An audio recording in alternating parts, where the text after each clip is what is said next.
Hey guys, Mikey82 here, back to show off yet more plunder that I've acquired over the last little while. This is all the stuff that I got while I was on vacation. I was actually able to hit up JL Records, one of my favorite stores in Indiana to shop at, for the first time in 2 years. And it was such an awesome experience. I took my time, just went through every single aisle that I could, dug through everything I could to find this stuff. And I came away with a lot of goodies. Did pick up a couple of Kiss related items, but that's going to be for another video. So I'm trying to keep like Kiss related stuff on its own. But yeah, the first four here are actually from the same band, and that is AC/DC. I read the book on Bon Scott while I was gone, and it really kind of got me to wanting to hear some older AC/DC. So I thought, while I'm here, I'm going to look for some original pressings, and I was able to find a couple. And, AC/DC, you should know this band. Hard rock, some consider them a metal band from Sydney, Australia. Been around since 1973. But I was able to find original pressings of Powerage, which is their fifth full-length album out on Atlantic Records from 1978. And, of course, the classic Highway to Hell, put out by Atco, which is a subdivision, I guess, of Atlantic Records in 1979. And I actually didn't realize how many of the songs that I hear on the radio here actually came from this album. And then the last two are actually, I guess, discs from the Bonfire box set, which I really want to get the box set itself because I want to get that box and, of course, the other stuff that's in it. But yeah, we have, what is this? Volts and Let There Be Rock, the movie, live in Paris. Of course, Volts is just alternative versions of songs for Let There Be Rock and Highway to Hell, plus some unreleased songs as well. And this one here is just a 2-disc live set that was recorded at the Pavilion de Paris in Paris, France, December 9th, 1979, which basically makes this the very last thing that Bon Scott recorded before he tragically passed away. Next three all came from the same band as well, and that is Fastway. Of course, Fastway were a heavy metal band, I should say, from England that were active between 1983 and 2018, and was formed by Fast Eddie Clarke, rest in power, after he left Motorhead, starting off with Waiting for the Roar, which is their third full-length album, originally put out by Columbia in 1986. This is a reissue and remastered UK version out on BGO Records from 2006. And, while this is good, it really dates itself with the keyboard use, because I don't mind keyboards in music, but it's really prevalent in here, and I think they rely too much on keyboards on this particular one. Then we have Trick or Treat, the original motion picture soundtrack, and this is technically the band's fourth full-length album and the soundtrack to the horror movie Trick or Treat, out on Columbia in 1988. Really good stuff. And then finally we have Eat Dog Eat, which is the band's seventh and final full-length album, put out by SPV and Steamhammer in 2011, and was actually released 21 years from their previous album, and introduces a brand new lineup at the time. Definitely go check out Fastway. Awesome band. Next up, I heard the title track of this on the radio all the time, and I've been looking for a copy of this, so I was really happy to finally find it. That is Y&T with Mean Streak. Now, Y&T are a heavy metal band from Oakland, California. They've been around since 1974. This is their fifth studio album on A&M Records, from 1983. This is a reissue and remaster put out by Crescendo Records in 2008. Now, there actually is another version also put out on Crescendo Records, I guess a Russian variant that is considered unofficial, but this is the official version, and yeah, solid album. Next up, another band that I've been wanting to get something for a long time now, and I finally found at least one CD. That is King Cobra with their self-titled release. King Cobra, heavy metal band from Los Angeles, California, been around since 1983. Features Carmine Appice on drums. Of course, you should know that name. His brother Vinny drummed for Dio for a long time. But yeah, this is the band's fifth full-length album out on Frontier Records in 2011. And it's amazing how hard it is to find some of their stuff.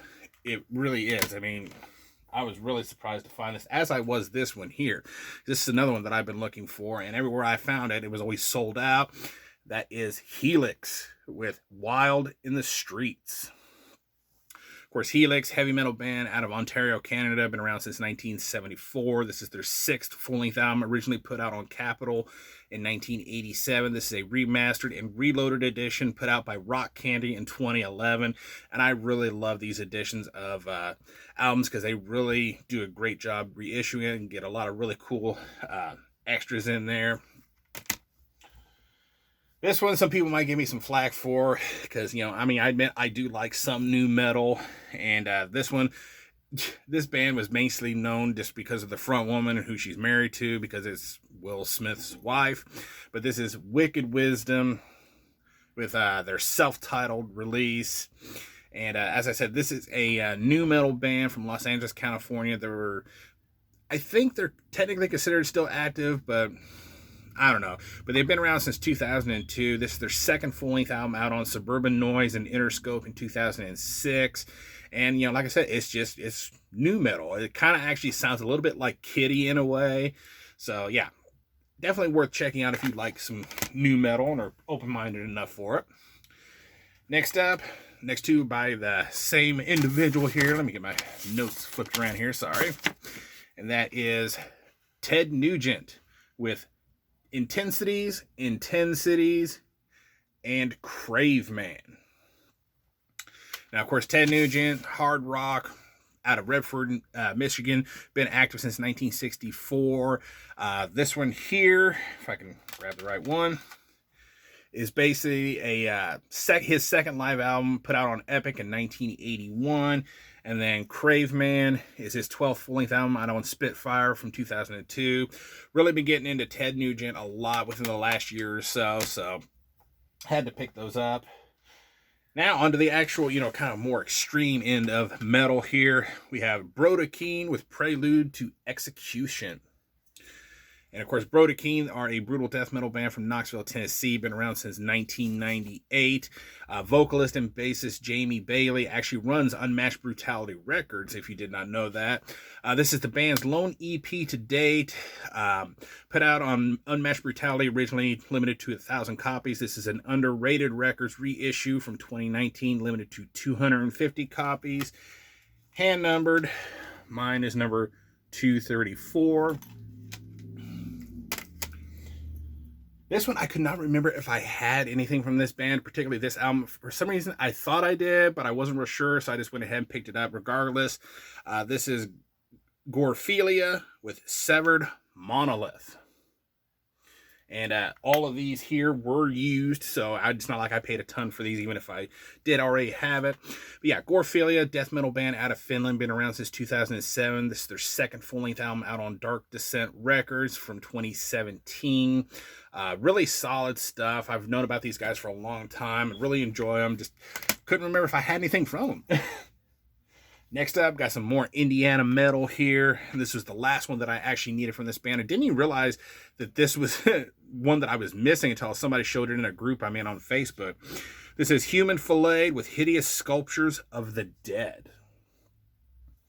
And these guys were a brutal death metal band out of Lafayette, Indiana. Been around since 2005. They are currently on hold and features current and former members of bands like Counterclockwise, Catatonic Atrocity, Mercy Kill, Sarcophagy, among others. This is their debut full-length album put out on Crematorium Records in 2008. And basically, if you love stuff like Dying Fetus and Early Dying Fetus, definitely go check out Human Filleted. And last, but most certainly not least, I was really surprised to see this in there.